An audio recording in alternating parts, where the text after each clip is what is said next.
saying the devil has a trap. It's the Halloween for queen. us. He knows how weak and silly and penis-controlled we are. And that's all I confessed to yesterday. Yeah. Is that I'm the typical idiot man. You put a big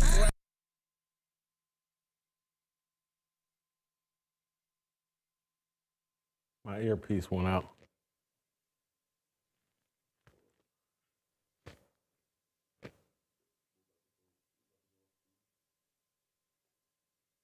Welcome to Fearless with Jason Whitlock. I am Jason Whitlock, your host. Thank you so much for joining. What do you think about my silly hat? What do you think about my silly hat? Did I can't tell because my earpiece, I think, went out. Did the big cans and peanut butter play? Because I think my earpiece is still working.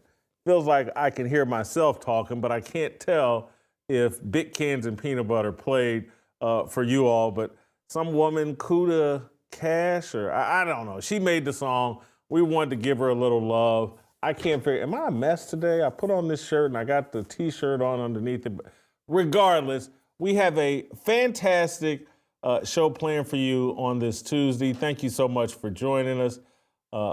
Butter, Steve, Kim, Shemeka, Michelle will be around at some point. I have a lot to get off my mind today. We'll start with Deion Sanders and the Dallas Cowboys, and I'll unpack for you how this is going to be the greatest televised disaster since who did Steven Spielberg? Who did Titanic? Who was the director of the movie Titanic? That's not Martin Scorsese. No, that wasn't Martin Scorsese. That wasn't Francis Ford Coppola. That was it Steve? Who was it? Who's the James Cameron. James Cameron. That's who Jerry Jones is about to be. He's going to be the James Cameron of the National Football League. It's going to be spectacular. When this Titanic ship goes down in Dallas with Deion as the captain, it's going to be awesome. So I'm going to start there, but other things I want to talk about. Jemelle Hill had an interesting take on Lamar Jackson and Josh Allen. We'll get into that. How sometimes, black people are penalized for just being too talented. And that's what Lamar Jackson is facing. Jemelle Hill unpacks that. I'll unpack my thoughts on that. There's a guy named DJ Academics that I guess is kind of popular on the internet, popular on YouTube, maybe does some work with Drake. He said some pretty provocative things about LeBron James that we'll get into. I'll go into a bit in depth. And Carrie Underwood, next week, is it a week from today? No, a week from yesterday. She will be singing America the Beautiful at Donald Trump's inauguration, and people think that's controversial, and she's taking flack for that. I'm going to defend Carrie Underwood. We'll talk with Shemeka, Michelle, and Butter about that. But before I get into anything, I want to make sure you guys are doing the right thing and joining the Fearless movement in a real way by going to fearlessmission.com, fearlessmission.com. Use the promo code FEARLESS. You can save $20 on your yearly subscription to Fearless and The Blaze. Gives you access to everything I'm doing, everything The Blaze is doing. I need you all to do that. Go to fearlessmission.com, promo code FEARLESS. Save $20 on your yearly subscription. Help us win the long war by becoming a subscriber. It's critical. It's critical. I couldn't say anything. It's critical, and I need you to do it. I just don't need you to be some passive supporter. I need you to be invested right along with us. We're going to give you great content. We're going to defend your values, your rights. We're going to give you the news and a perspective on the world that doesn't violate your biblical values. So I didn't go all off into detail yesterday. I'm not going to go all off into detail again today, but Roll Call 3.0 is coming up May 2nd and 3rd right here in Nashville, Tennessee. I'm going to unveil the plans. We got a little struggle with the website, but I'm pretty sure the website will be up and running tomorrow. My man Tucker Carlson's coming through for us in a big way and is going to be a part of Roll Call 3.0. others. Very excited to announce the full lineup. Pastor Corey Brooks, Pastor Bishop McLaughlin down in Jacksonville, Florida, Doug Wilson in Moscow, Idaho, all coming here to Nashville to participate in roll call. We're planning on Alan Jackson and obviously Anthony Walker, the guys from Murfreesboro that I'm close with, still being involved. We got a singer, Mervyn. Anyway, it's going, and the Friday event, gentlemen, the Friday VIP event, which will be star-studded, hosted by comedian Steve Byrne, Tucker Carlson will be involved, but it's something you can bring your wives to. You can bring your wives, girlfriend, fiance to the Friday event. It's going to be amazing. Saturday, still men's only, but we got something for the ladies to do on Friday.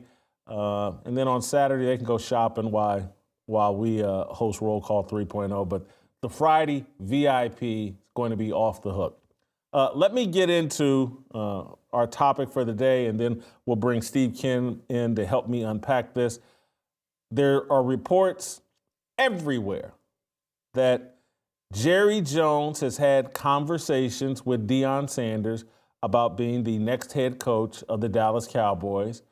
Deion Sanders actually, I think, gave Adam Schefter a quote or talk with Adam Schefter about his conversations with Deion Sanders, or with Deion's conversations with Jerry Jones. Here's what Deion had to say, according to Adam Schefter. To hear from Jerry Jones is truly delightful and it's intriguing. I love Jerry and believe in Jerry. After you hang up and process it and think about it, it's intriguing. But I love Boulder and everything there is about our team, the coaches, our student body, and the community. That's Deion Sanders. How do you read that? I read that as Deion's out of there. Deion is out of there. Here's Ari Meroff, I believe, an NFL reporter, with his tweet: the Cowboys' handling of negotiations and money is downright baffling. They basically set out free agency last year, dragged their feet with player extensions, and created unnecessary drama with CeeDee Lamb and Dak Prescott by waiting until the 11th hour to get deals done. And it's not just them. This has been the pattern with several players over the years. They made Mike McCarthy and his entire staff coach out their contracts, blocked McCarthy from interviewing with the Bears last week, only to part ways anyway in Week 18. They even benched Cooper Rush to avoid paying $250K incentive for playing 55% of snaps on the year. He was at 52%, completely avoidable, chaos, and not what you'd expect from America's team. Actually, it is what I expect from America's team, Ari. What have you been watching the last 25 years? Jerry Jones making a complete mess. Did Jerry Jones not give Dak Prescott a $60 million a year contract? And now he's sitting here contemplating hiring Deion Sanders as the head coach of the Dallas Cowboys. And you know what comes along with Deion and coaching? His son, Shedeur Sanders, a quarterback. In my opinion, an overvalued quarterback. But that also means Jerry's going to have to figure out a way, if he brings Deion, he's going to have to figure out a way to dust Dak, to make room for Shedeur. And there's all these wild speculative rumors. Oh, they're going to trade Dak Prescott to Tennessee for the #1 draft pick. And I'm like, I live here in Nashville, Tennessee. I'm like, y'all finna take on Dak Prescott and a $60 million contract? Tennessee Titans? Dak Prescott? You gonna double down on Jerry Jones' mistake and give up the #1 pick so you can be burdened with Dak Prescott's contract? I'm not so sure. Furthermore, I don't even think it makes good sense for the Cowboys to be orchestrating moves to trade up to get Shedeur Sanders. I don't think you have to orchestrate a move and trade up to get Shedeur Sanders. You can get Shedeur Sanders in the second round. You can get Shedeur Sanders in the third round. And Trust me, I'm not saying that as some kind of assault on Shedeur Sanders' talent. I am saying he's overvalued, but with Deion orchestrating, manipulating things behind the scenes for Shedeur, there's a lot of teams that'll be like, nah, I'm good on Shedeur. Nah, nice kid, nice talent, but nah, I'm good. I'm not bringing Deion's ego and interference into my organization. Deion wants him to play with Deion. We're going to let that happen. Whether Deion and the Cowboys take him at the top of the first round, midway through the first round, late in the first round, top of the second round, midway through the second round, top of the fifth round, we'll let Deion and the Cowboys have Shedeur. Is there some team potentially that would draft Shedeur and then potentially try to make the Cowboys trade for Shedeur? Maybe. But I'm not sure if they want to deal with that headache. Shedeur has made good money the last 2 years at Colorado. Obviously, Deion's made good money for a long time. Deion and Shedeur, I think, would be willing. Now, we'll sit. We're good. We'll be a headache until you give me to the Cowboys. And so maybe the Cowboys are stupid enough, and based off what Ari Meroff and other people are saying and what we've witnessed with our own eyes, are the Cowboys dumb enough to do dumb things to get Shedeur Sanders? Are the Cowboys perhaps positioning themselves to do the reverse Herschel Walker trade? If you remember, Jimmy Johnson and Jerry Jones originally built the first Cowboys dynasty, or, their first Cowboys dynasty, their only Cowboys dynasty, with the Herschel Walker trade with the Minnesota Vikings.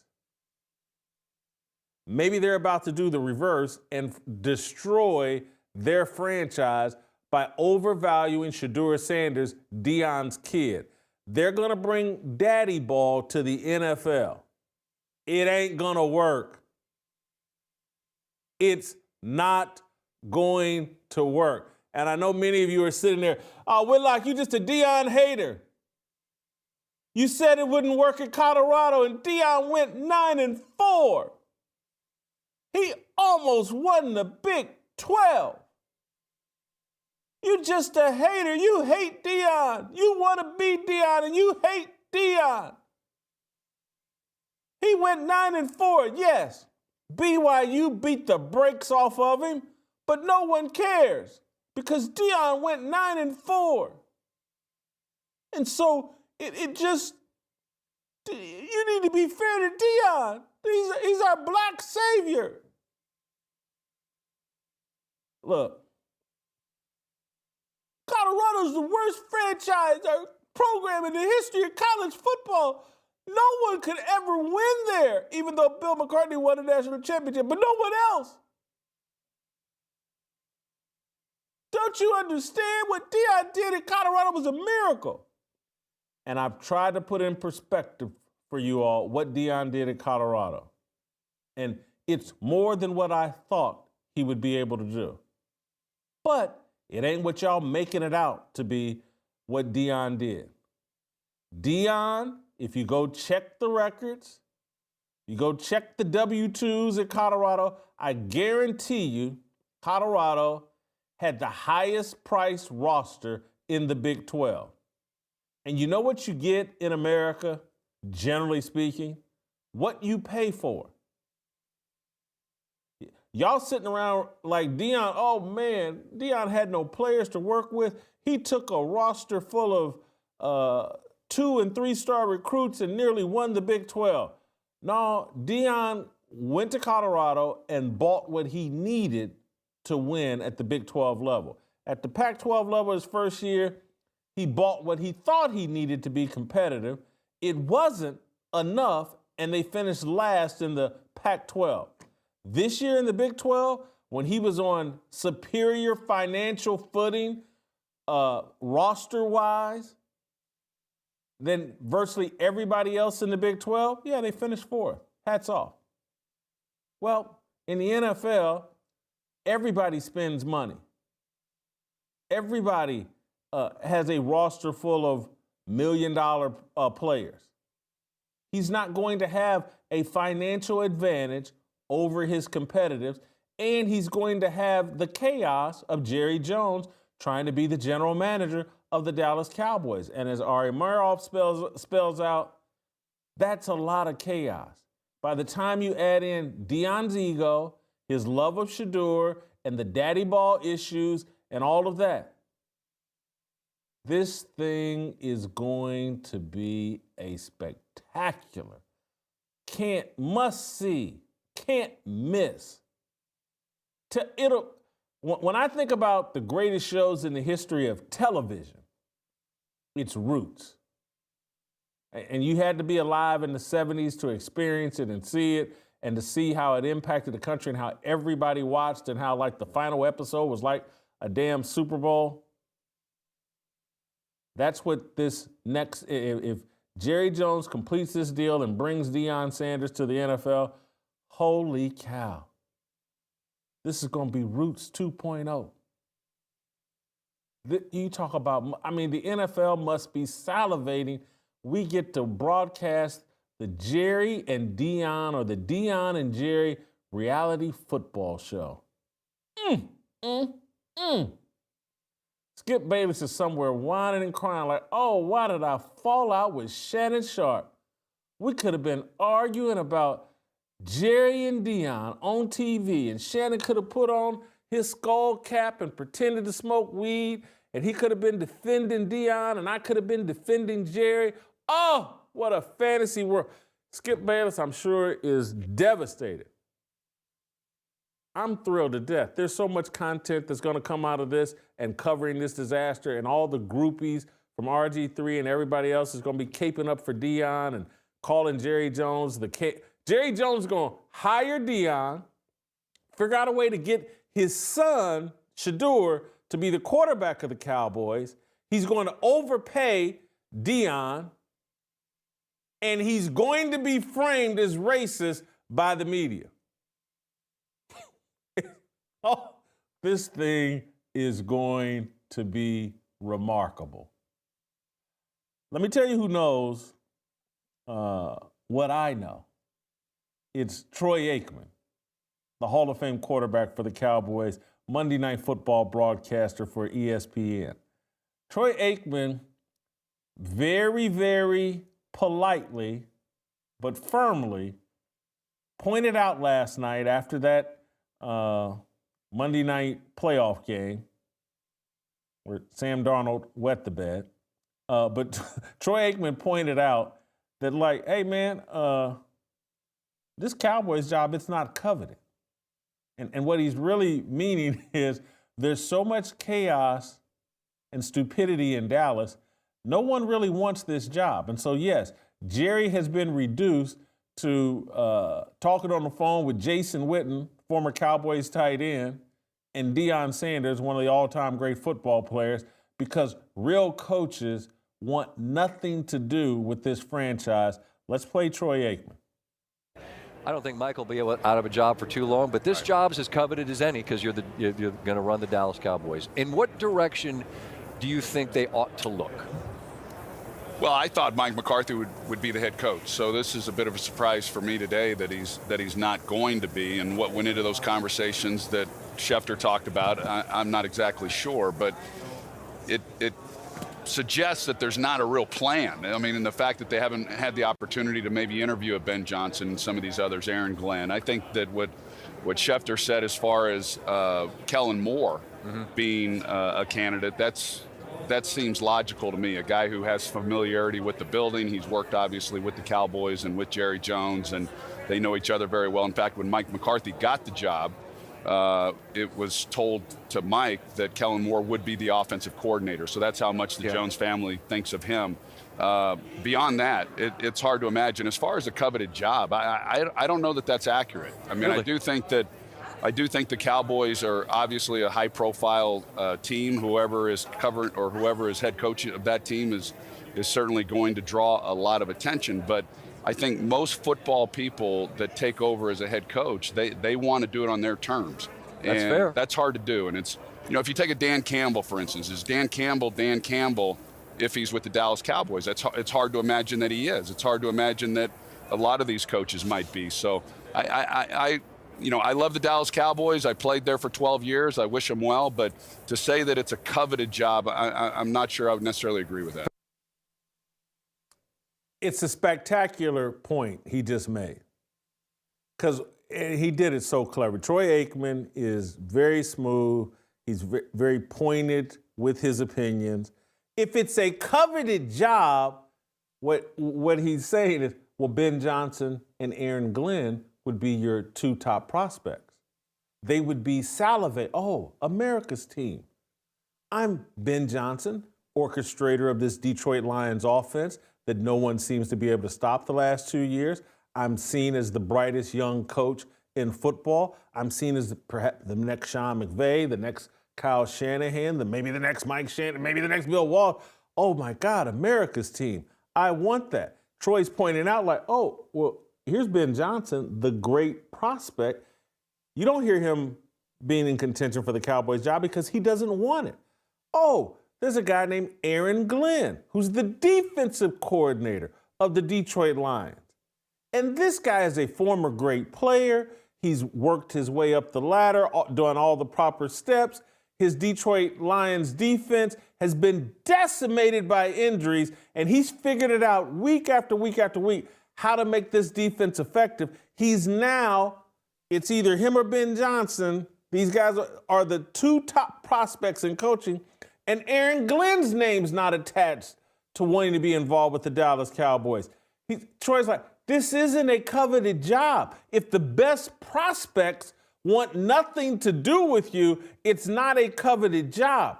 And so what Troy leaves unsaid, that he relies on people like me to come in and fill in the gap, Jerry Jones is reduced to bringing in a carnival barker to run his circus. He's bringing in more clowns. He's going to bring in Coach Prime, a brand.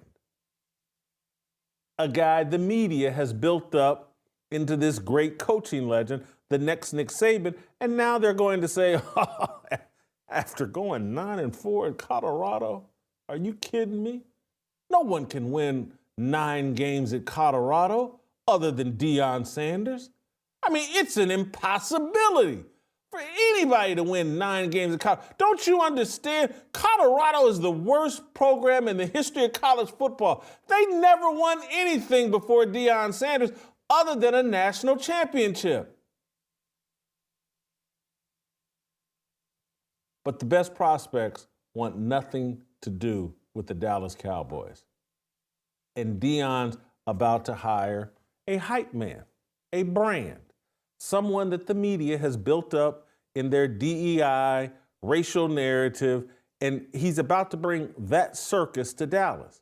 And what Troy is sitting there saying, he can't say it. Only I can say it.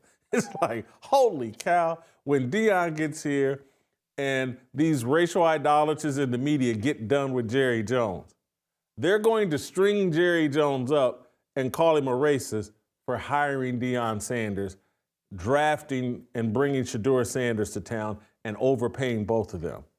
That's going to be Jerry's reward for rewarding Deion. He'll get smeared as racist by the groupies in the media, like in RG3. I want to play RG3's beating his chest and giving everybody the I told you so, because last year when Deion went 4-8 or whatever, 4-8, whatever they finished in the Pac-12, RG3 was out there, oh, Deion should be the head coach of the Dallas Cowboys. He went 4-8. Oh, my God, don't you understand? Colorado only won 1 game before Deion, and they won 4. He should be the coach of the Cowboys. I told y'all I was right. Here's RG3. Deion Sanders haters are mad right now, but I saw this coming. Let me tell you a story real quick. Last year, I sat on the set of Monday Night Countdown, and Scott Van Pelt asked me, what do the Dallas Cowboys need? So I told him they needed to fire Mike McCarthy and hire Deion Sanders as their head coach, because I believed he would help them establish an identity and not be pushed around by Jerry Jones. And whew, that didn't go over well. Every single one of my teammates on the set scoffed at the idea of Deion Sanders being the head coach of the Dallas Cowboys. They dismissed it and dismissed Coach Prime's ability to make a difference in Dallas because he had only won 4 games at Colorado that year. But you see, that's why context matters. And when you're building something that you know can be great, there will be a lot of people who shut doors in your face and tell you can't do it. I saw what Coach Prime was building. I knew that Colorado had only won 1 game the previous year, so winning 4 games that year was a success. But not everybody was convinced at that time. But when you know, you know. Deion Sanders has helped Colorado. RG3 said, I hope my boy Frank is watching or isn't watching, but RG3 sounds like my boy Frank 20-some-odd years later when we're sitting out on that golf cart and he's like, man,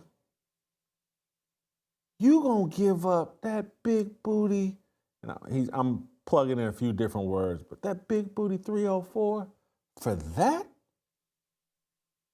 Nigga, have you lost your mind? That's what he said. I'm sorry for saying it, but that's what he said. You lost your mind? I told you I was right. And me sitting there going, yeah, yeah. That's how retarded RG3 sounds. And yes, he's helping Jerry Jones make the wrong decision. No different than my friend, I love Frank, helped me make a really bad decision. But friends like those, no one needs critics, no one needs enemies. And my Frank is still one of my best friends. Love him to death. He's like a brother to me. He helped me remain as stupid as I was at that time. And that's why you need bad guy friends like me that'll come in and say, hey, man, I hear you, but that's some dumb stuff you're about to do. Don't do it, bro. I know you don't want to hear it. I know your nose is wide open. I know it looks great on the outside, but Deion Sanders, head coach of the Dallas Cowboys, bringing the Shador circus with him, it's a recipe for destruction.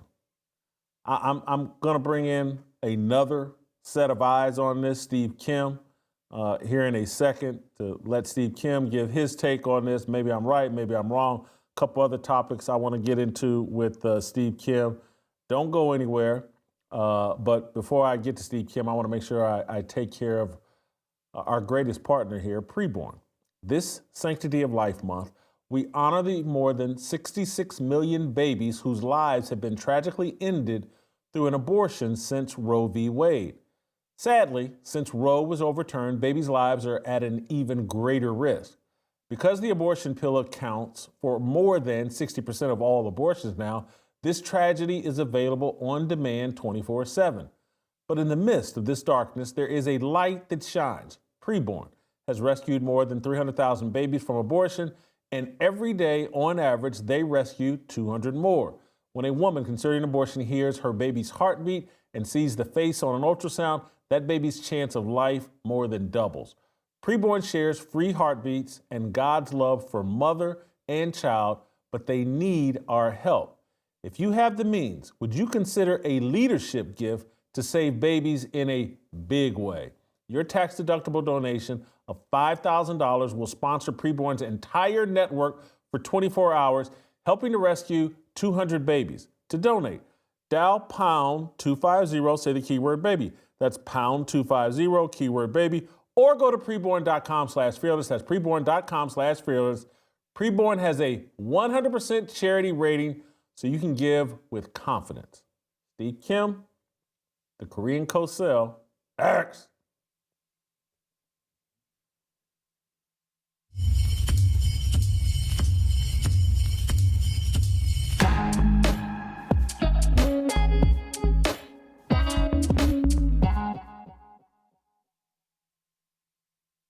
And I don't say this to be hypercritical of Joy Taylor. I don't have harsh opinions of Joy Taylor. She's not someone that I didn't get along with. I basically, for the most part, just kept my distance from Joy Taylor. And I kept my distance not because I didn't like her, it's just because I knew myself. I know myself. I know what I'm capable of. And that big rack of hers that she showed off constantly, it's just, and that peanut butter skin with that big rack, like, Jay, keep your distance. That's going to get you into trouble. And so that's what I did. I kept my distance. Because when you put some woman in a job, talking sports with a bunch of men, it's a job she's not qualified for. She's talking sports with professional athletes, people that did it at the highest level. She's talking sports with me or Colin Cowherd or other people that have like really studied sports at a super high level. What does she have to offer other than her sex appeal? And so should we be surprised that she leaned into that? No, we should. They put her in that position where it's the only thing she had to offer, and so she offered it up and got what she wanted. Yeah, 모두 다 빨리 박수 쳐 기다리지 말고 서둘러 reason that I'm back is to feed you raps and I see that you are 배불러 so fly. Welcome back. Cosell, I've ranted and raved for nearly 30 minutes about why I think Deion to Dallas will be a disaster. Deion to Dallas will be a disaster. Ooh, I like that. There's some alliteration there. Steve, am I right or wrong? You're probably right, and I cannot wait to see it. What did I tell you? This is going, if this actually happens, this is so on brand, and it was somewhat predictable. And Jason, we look for storylines. Quite frankly, we need content. Oh, this is content. This is filet mignon being served up to us. But Jason, to your point, this is Jerry Jones's problem in a nutshell. He's a brilliant businessman, but he doesn't know what he doesn't know. And even after all these years of owning the Dallas Cowboys, which began in the spring of 1989 when he bought the team from, I believe, Bum Bright, he fashions himself as a football guy. Now, look, I'm not saying he doesn't know football, but as Jimmy Johnson once flat out told him right next to him in one of their last interviews together in front of, I think it was Bob Costas, he said, well, you know, Jerry, you know football, but not like a coach. And that used to burn him. It used to absolutely chap his hide, as they say down south. So I cannot wait to see it if it actually happens. And it will be one of the most fascinating storylines of the upcoming season, should it come to fruition. What did you think of my interpretation of what Troy Aikman had to say as he's making, hey, it's not a coveted job, and then he intentionally references Ben Johnson and Aaron Glenn and said, look, the best prospects, he didn't say this directly, but he's basically said, the best prospects aren't even interested. They know what a circus this is. What do you think of that? Jason, what have I been telling you about that job? That I actually think Mike McCarthy, I know the playoff success was not great, but what NFL coach wants to be at a place where every single week the owner literally does a post-game press conference right outside the locker room or outside the owner's box critiquing the game? That's the stuff that used to drive Jimmy Johnson crazy. And I've also read stories, and I've actually been on the Dallas Cowboys facilities, the Star in Frisco, which is like their headquarters. And players have talked about wanting to do weight training, and people are walking in, doing a tour, looking at them like zoo animals. It's just different. And as it relates to Troy, I've read a lot about this. I've watched the documentaries. Troy, in my view, will never say it publicly or very strongly. He respects Jerry Jones. I don't think he really likes him, and I'll tell you why. Because there is great frustration that goes all the way back to the spring of 1994 when Jimmy Johnson was jettisoned, when they had that not so amicable split. Troy Aikman has admitted the second half of my career was very unfulfilling and it was frustrating. And I've seen footage where Troy Aikman has basically said, we're now a clown show because we don't have any leadership. And he hated Barry Switzer. They may have patched things up, but he hated Barry Switzer as a coach because he was less than a disciplinarian. The inmates ran the asylum. Jerry Jones kept bringing in bad players. I mean, his drafts the first 5 years post Jimmy Johnson were just plumb awful outside of Larry Allen and Dexter Coakley. And all of that impacted what still turned out to be a Hall of Fame career. But Troy Aikman, in the deepest recesses of his mind, looks at Jerry and says, I could have been better. I should have had a better career. I should have more Super Bowls, but you blew it. And I don't think it's a coincidence that Jerry is now in a race against time. This is a very desperate man. You know, we all go to the same place when it's all said and done, Jason. But to put it like this, Jerry Jones is now deep into the fourth quarter of his game. I think you've misstated a little bit. I think you got it backwards. I think he likes Jerry Jones. I think he doesn't respect Jerry Jones. You said the opposite. You may be right. Yeah, okay. You may be right, but he I find it very hard not to like Jerry Jones. If you've met him, you like him. You may walk around, I don't respect him. Maybe you think he's a little fraudulent, but you definitely like him. Well, Jason, as a businessman, this is a guy who took a risk in buying the Cowboys. He leveraged himself financially, really to the hilt. He's now turned this into a multi-billion-dollar company. And he made deals with Nike, I believe, with other companies that went against NFL sponsorship rules. He is a true pioneer. There's no doubt about it in the stuff that he did. But as a business person, he is elite. But as a football general manager, for the most part, I kind of look back and look, they've had some decent years recently, but think about what happened after Jimmy Johnson. They brought in a bunch of coaches like Chan Gailey, Dave Campo, kept winning 5 games. He had to swallow his pride, and it's actually remarkable that Bill Parcells agreed to come to Dallas the way he did for a few years. And this is one of the more underrated facets of Bill Parcells' career. He didn't win a Super Bowl in Dallas, but by the time he left Wade Phillips, a great team, he had elevated that franchise. Look how good they were in 2007. I still thought that was the best team in the league before Eli Manning went on that run. 2008, they were the Super Bowl preseason favorites. That team underachieved, and then it fell apart once again. Until Jerry Jones is no longer the GM, that will remain a hurdle that is insurmountable, and unfortunately, no one can get rid of him.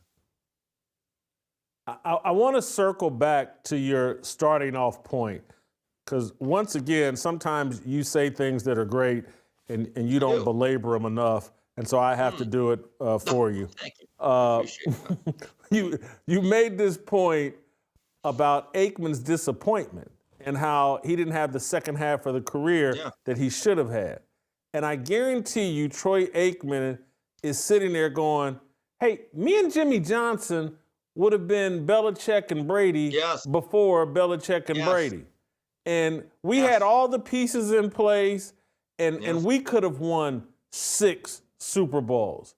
And Jerry and the Cowboys would have been first, and people wouldn't be so stuck. Take a Warren Sapp or others that like to undermine Troy Aikman based on statistics. Because Troy Aikman said, hey, man, I was playing a different game. Yeah. Did I have the talent to go play quarterback somewhere where I could put up bigger numbers? But no, I was playing a different game in Dallas. We were playing for championships and titles. I played my role based off the strengths that we had, offensive line, Emmitt Smith, Jay Novacek, obviously, Michael Irvin, most obviously. And I was playing for victories, not individual stats. And Jerry took it all for granted and said, hey, anybody can get in here and do this. I'm the mastermind. And Troy Aikman's like, nah, man, I should have been Tom Brady, the original GOAT. Yeah. And Troy and Tom Brady would be chasing me would have had to catch me as it relates to Super Bowl titles. Jason, Troy Aikman has said that the dynamic that he had with Sheriff Jimmy Johnson, where he was the head deputy, was great. And they had a certain chemistry. Now, they didn't get off to a great start in the beginning. I mean, he was the number 1 pick in '89. And I'm not even so sure Jimmy drafted him. I think Gil Brandt was still in charge of that draft. But what really got their relationship sideways is, if you remember, Jimmy not only had Troy Aikman coming in, he drafted Steve Walsh as college quarterback in Miami in the supplemental draft. So there was a year or two where they did not see eye to eye, but eventually they ironed it out. They got him Norv Turner, who may have been the most important coach of his career. So Troy Aikman has basically said, I loved having Jimmy because I love structure and discipline. And this is the part that he loved. When Jimmy would scream at a guy and get on his case, I could be the good guy and be the teammate that say, come here, don't worry about Jimmy. I got this. And every player kind of respected Troy as the guy they could lean on. He understands it. What a great guy. He said, as soon as Jimmy left and I had to be the adult for Barry Switzer, I became the bad guy. And it wasn't fun and it wore on me. And then as the talent thinned around him, he started getting hurt more and more. He's actually said, as fulfilling as the first half of my career was, my second half of my career was equally as frustrating. And to this day, I still think it bothers Troy. Hey, help me out here. Help my memory out. Deion arrives in 1995 to Dallas. 95, yes. And he leaves after 1999. Yes. How many Super Bowls does that give Deion with Dallas? One. He won one in 95, and they never were really a great team again. That was it. And so, yeah, what he's arguing is we brought in Barry Switzer and we brought in Deion Sanders, and yes, we got a Super Bowl, but all the chaos that went along with Barry Switzer and Deion Sanders ruined. And so I think you could probably make a pretty good argument that Aikman is completely against Deion Sanders coming in as head coach. Jason, there have been books that have insinuated that Deion and Troy butted heads. Because if you know anything about Troy Aikman, he's very structured. He is about precision and timing. That's his game.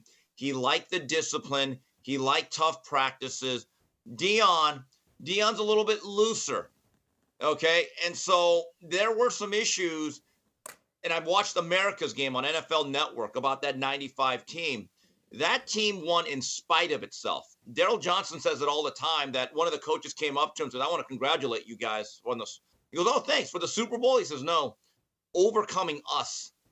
It's when you look at Deion Sanders, I'm not saying he didn't work hard. He actually did prepare. But the way he led the players, it was not in terms of being disciplined. There's a great Troy Aikman story. So Troy one day is at practice, and he sees Michael Irvin come in with the whole wide receiver room and a bunch of other guys coming in from the club. And you could probably guess what type of club. And it was early in the morning. They're all trudging in.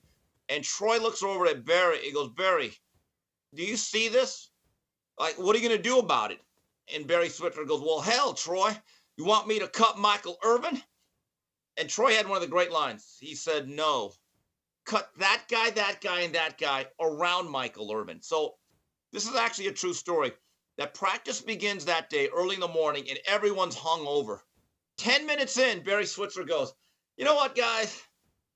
I don't know. It's kind of hot out here. You're not into it. You know what? Let's take the day off. And Troy Aikman seethed. That was not what he was brought up in. That's not what he thought was championship football. So, yes, that was all part of that culture that existed post-Jimmy Johnson. This is fascinating, and I'm so glad you took me here. But, I mean, seriously, Deion is there from 95 to 99. He's there. Right. These are, I'm sure they're Troy Aikman's last, these years that Troy Aikman's talking about, these lost years. They brought Deion in, and Deion got a lot of credit for that 95 Super Bowl. He played 9 games that season, 9 regular season games that season. I'm sure he got a lot of credit for, hey, he won a Super Bowl in San Francisco. He switched teams the next year, and Dallas wins the Super Bowl. But what people are saying is like, hey, man, we did that in spite of all the chaos that was going on with the team. And you know, we should have won that even easier if we weren't involved in so much chaos. And so Aikman is looking at like, well, Jerry Jones is about to do it all over again. He brought Deion Sanders in 30 years ago, learned nothing from that experience, and is about to do it again. And the media, we're not going to cover it. We're not going to talk about it. We're not going, no one's going to take an evaluation like, oh, yeah, Deion's this great, great player. And yes, he was involved with 2 Super Bowls, but he was a guy that jumped around from team to team and brought chaos with him pretty much everywhere he went. He's not Ray Lewis. He's not Ed Reed. He's not Tom Brady. He's not Aikman or Emmitt Smith, someone that brought great stability to an organization and allowed you to win year after year after year. He's a carnival show that raises attention about himself and cashes out or moves on once things totally turn into chaos. And he left Jackson State after 2.5 years. Looks like he's going to leave Colorado after 2 years. And all the sycophants in the media are going, oh, Colorado should just thank Deion Sanders. I mean, you know, those 2 years he spent there. But the job won't be complete, and he would have left. And people forget, like, that Jackson State, he lost that bowl game or the Black National Championship game or whatever. He lost that at the end. Deion, this is fascinating. And what Troy Aikman's pointing out here, again, just makes this story even more and more interesting. Jason, it was either Troy or Daryl Johnston in one of those NFL Films documentaries said, we were not as good a team as we were in 92, as we were, or in 93 as we were in 92.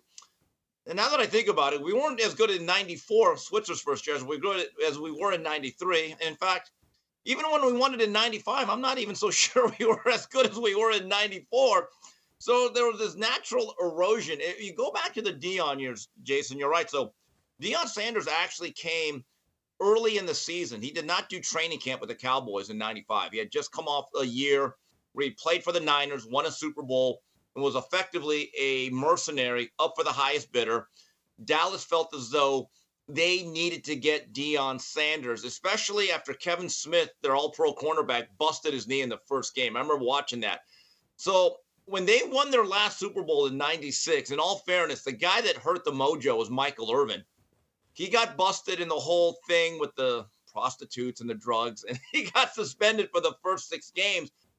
From that point forward, it was a steady decline. They made the playoffs in 96, missed it in 97. I think they made it in 98, and then by 99, it was absolutely over. And Troy Aikman's last year was 2000.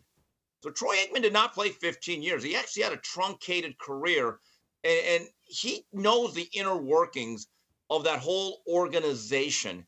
And I just really think that let's give Jerry Jones what he wants.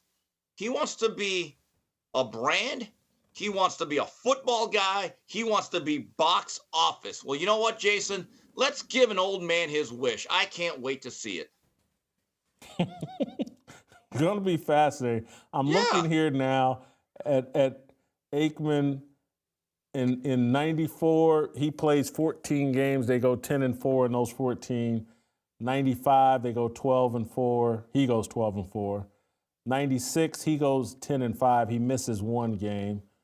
6-10 in 1997.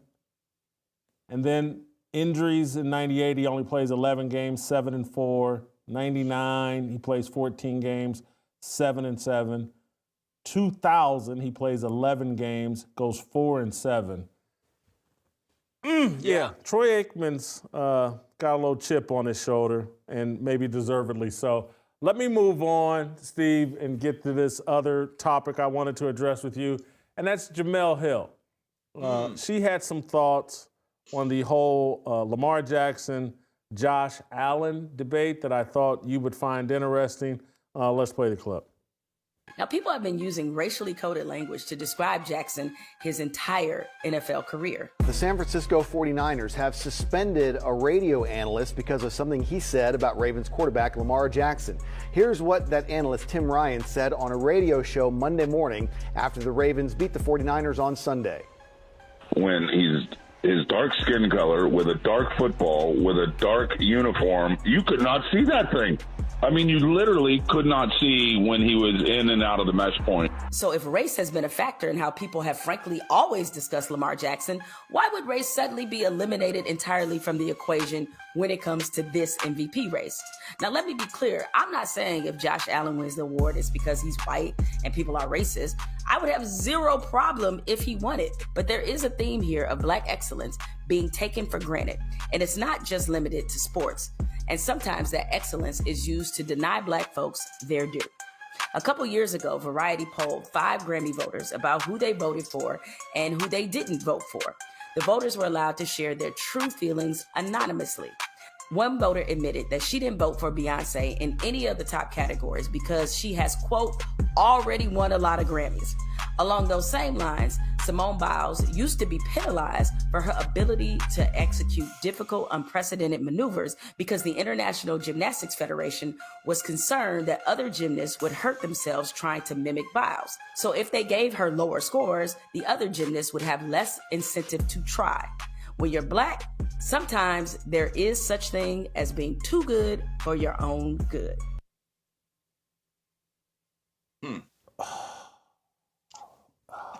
I got to take a minute.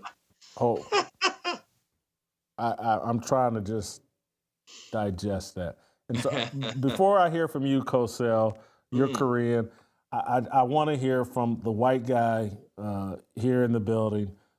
Butter, do you take black excellence for granted? Well, sitting here every day next to you, watching you, I don't know if I always fully appreciate how great you are. It's a tough comment to swallow. It gets tiresome, honestly. I get tired of it being the pinnacle, but coming from her, it seems to always be where she goes. So I don't think that I take black excellence for granted, though. No. Steve, I'm still trying to collect my thoughts. There was a lot she said here that I thought was ignorance, and we may have to play it over again just so I can refresh my memory. But your thoughts on what Jemele just said is... Yeah, black excellence in sports has never been featured or spotlighted. You know, we always overlook it. I always think it's interesting. They always relate it to sports, but never like academics or economy. With that being said, here's the issue. You are talking to somebody who believes, even with some of the factors in terms of Pro Bowl teammates and other things, if I had an MVP vote, I'd still give it to Lamar Jackson. I just look at his numbers and his overall play, and look, we get it. The greatness of Derrick Henry cannot be discounted, but I'm not going to penalize that guy for external factors. He is playing at a really high level, and you can make an argument this has been his best year out of all of them. But here's where they're not being honest. They racialized Josh Allen several years ago. There's a group of people like Dominic Foxworth on those shows. They had some issues with Josh Allen not being ashamed of being white, just being a plain, regular old white guy. And they almost turned him into a target. So when people talk about the racial element of this particular MVP race, they're not telling the whole truth of why or some of the factors involved in that. I got to refresh my memory because I don't think I remember everything Jemele said. So I want to replay the side again, and then I may call for a pause so I can react and so I don't forget anything. Replay Jemele's comments for me one more time. Now, people have been using racially coded language to describe Jackson his entire NFL career. The San Francisco 49ers have suspended a radio analyst because of something he said about Ravens quarterback Lamar Jackson. Here's what that analyst, Tim Ryan, said on a radio show Monday morning after the Ravens beat the 49ers on Sunday. When his dark skin color, with a dark football, with a dark uniform, you could not see that thing. I mean, you literally could not see when he was in and out of the mesh point. So if race has been a factor in how people have frankly always Right here. discussed Lamar Jackson. Let me stop. Let's pause right here, and I'll pick up after this. But racially coded language was what she said. What was coded about him saying, hey, he's got a dark football, dark skin, and dark? He seems to be dealing with it directly. It's not coded. He's not trying to sneak something by. He's not trying to be clever. He said, hey, Lamar's got dark skin, the football's dark, and he's wearing a dark uniform. It's hard to see it at the mesh point. And I remember this controversy then. This isn't racist language. This is male sports talk language. And is Tim Ryan the guy who's talking here? Is he a former NFL player? I think played as well. At USC. Played at USC. Yeah, this is typical male football talk inside a locker room where no one's sitting around going, oh my God, I wonder what Jemelle Hill or some other woman or some person that doesn't play the game understands.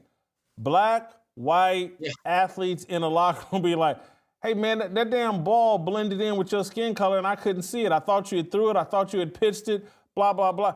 Nobody's offended here. There's no coded, secret, subversive language. It's some dude talking football in an honest fashion that's inoffensive. It's just accurate. It's things that coaches and players would talk about, but you have a woman injected into a male conversation, and so of course she's going to feminize it and make it into something that it's not intended to be, and a bunch of other people that don't know anything about football, don't know anything about sports, don't know anything about male culture, don't understand the kind of friction and honesty and rawness that goes along with male culture.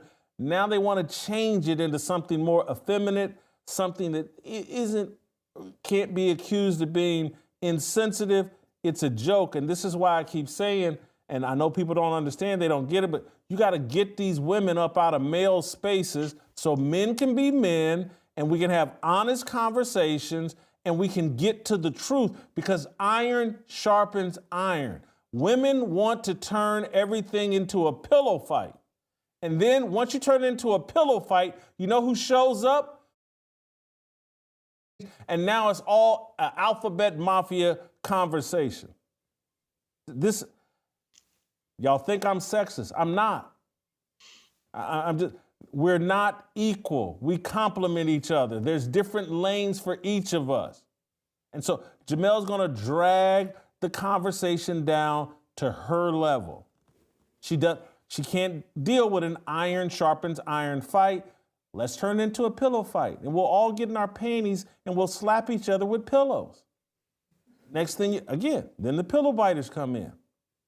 And now it's the gayest thing on earth. And there's no iron getting sharpened. There's scissoring. Pick it up from there. I want to see if there's something else I left off here. Play it again. Play the rest of it. Factor in how people have frankly always discussed Lamar Jackson, why would race suddenly be eliminated entirely from the equation when it comes to this MVP race?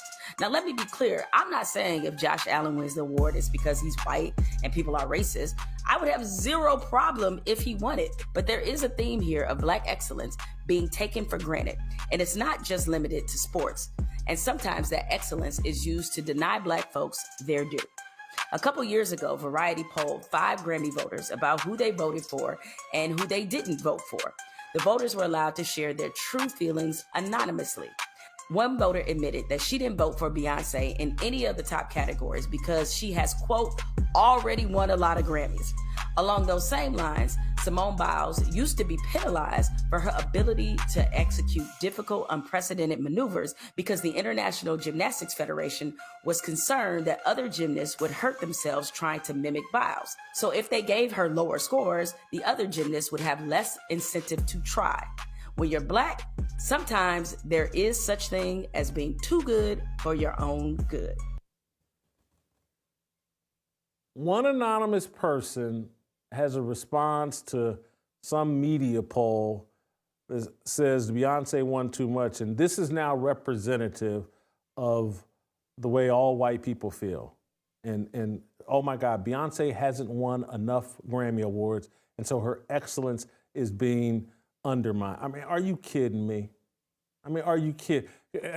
One anonymous voter, and then we'll get upset if one black person, if O.J. Simpson gets out of line in Brentwood and kills his ex-wife and some other dude, or looks like he did, or whatever it is, and don't put that on me. That's just one black person. Don't blame that on all the black people. And that's the standard for us. But as it relates to white people, if one person anonymously that we can't vet, we have no idea if they're black, white, whatever, a bot, who knows? It could have been Jemelle Hill, it could have been Jussie Smollett or one of these other fake race crime people. But now this speaks for all white people. And, Simone Biles and the judges did this, and it's all because she's black. How about because when somebody shows up and they're more talented than everybody else, Michael Jordan or whatever, and how Karl Malone got an MVP or whoever, or just oh God, these people. Jemelle Hill, they got nothing, they have no substance to offer, and so they just make up these little racial things to make themselves relevant. And hey, thank God they do it, because it gives me plenty of content to talk about. Butter, I just want to add, you're racist just for being white. Just for being white? Yeah, just for being white. And right. You don't celebrate me or Steve Kim or anybody, the people of color, nearly enough. Steve, I'll give you the final thought if you have one. If not, I'm just going to let you go and keep it moving. Yeah, the reality is this. The reason why, if there's any racialization of this topic, really is because of people like Jemelle Hill. But I've always found it interesting about the whole thing about black excellence, right? So why is it only related to sports and entertainment? It's like, if you're going to point that out, I think there's so many more important things than those two topics. If you actually want to move the culture forward, whoever gets an MVP award, I don't think really is that all important in the overall picture. And all right, thank you. I'm going to let you go. I got a final thought here as it relates to, look, I think Josh Allen should be the MVP, even though I think Lamar Jackson had a better year at quarterback. And so people are pointing to, like, hey, the guy that wins the all-pro quarterback position, I think since 2013, ever since Adrian Peterson, has won the MVP. And I get that. Best quarterback, generally speaking, means you're the MVP. But some years, your value to your team doesn't allow you to have the best year as a quarterback. Because you don't have a Derrick Henry. You don't have 9 Pro Bowl teammates. And so your value to your team when you only have 2 Pro Bowlers is exaggerated and more important. And so you don't have a 2,000-yard running back or an 1,800, 1,900-yard running back. You don't have one of the 10 greatest running backs of all time. You don't have 4 or 5 Pro Bowlers on your defense. It's Lamar Jackson can have a better year at quarterback, and Josh Allen can be more valuable to his team and to the NFL than Lamar Jackson, even if his statistical season isn't as great. It's Jason, can I just follow up with you real quick on that? What is a pillow biter? I had to explain that off air. Take it up with your wife. I'm going to leave that alone. You just throw me off. We're going to come back, and I got a conversation I want to have with you all about LeBron James, DJ Academics, and it'll lay the groundwork. What I'm going to explain about LeBron James and these recent accusations, it'll lay the groundwork for a larger conversation I'll probably try to have with the Tennessee Harmony crew either tomorrow or later in the week. But I want to lay this foundation. I want to talk about these accusations being thrown at LeBron James, put some clarity and context around them. I'll do that next.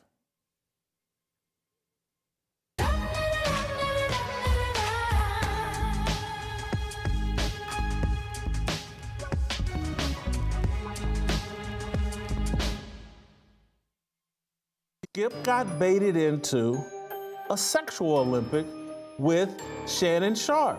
I said, you bring these athletes and mainstream them all the way through these television networks, now you got a locker room culture. And a locker room culture is a sexual Olympics. Athletes come in there bragging every day about who they banged and what they, and look, it ain't just athletes, but when it's not athletes, it's not the Olympics. The Olympics is the highest level of competition. The rest of us non-athletes, we participate in an NCAA version of the sexual Olympics. It's at a lower level. But Skip got baited into, I'm gonna compete with an athlete that lives in the gym every day at 57, is all yoked up, swelled up, walks around the dressing room area in the smallest boxer shorts he can find and nothing else. I'm gonna compete with that guy at 70 some odd years old. And that's how he ends up being befriended, because him and Nusheen were very close. And again, this is the whole deal. You start getting close to these women on the job, and you're in a marriage or you're just trying to walk the straight and narrow, eventually you're going to fall. You're going to say things that will be used against you. And you gotta approach these women in that environment. They're like the police. These words are our religion, no regrets in our decisions. We all wanna go to heaven with freedom. It's my obligation, no hate, discrimination, raising up your hands for freedom. All right, welcome back. I got something on LeBron James I want to get off my chest. Hopefully I can do it here in 15 minutes or so. For those of you that are deep down in the black culture gossip world, you've heard about these allegations going back and forth with this DJ Academics, who has done some work, works with Drake. He does some podcasting. And then there's a guy named Stevie Knight who does some podcasting, has a pretty popular YouTube channel. And Stevie Knight released a video analyzing what DJ Academics had to say about LeBron James and being upset that LeBron James was captured on video dancing to the song Not Like Us. You know anything about the song Not Like Us? It's the Kendrick Lamar diss track about Drake, the Canadian rapper. Everybody knows Drake. Everybody, or most people know who Kendrick Lamar is. They've been in a back and forth beef. Kendrick Lamar won the beef with the song Not Like Us. It became very popular. And basically the song accuses Drake of being a pedophile.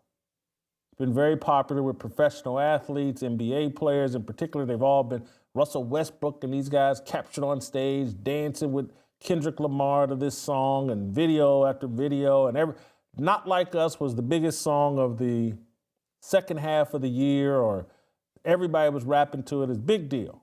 Drake and Kendrick Lamar beef with each other.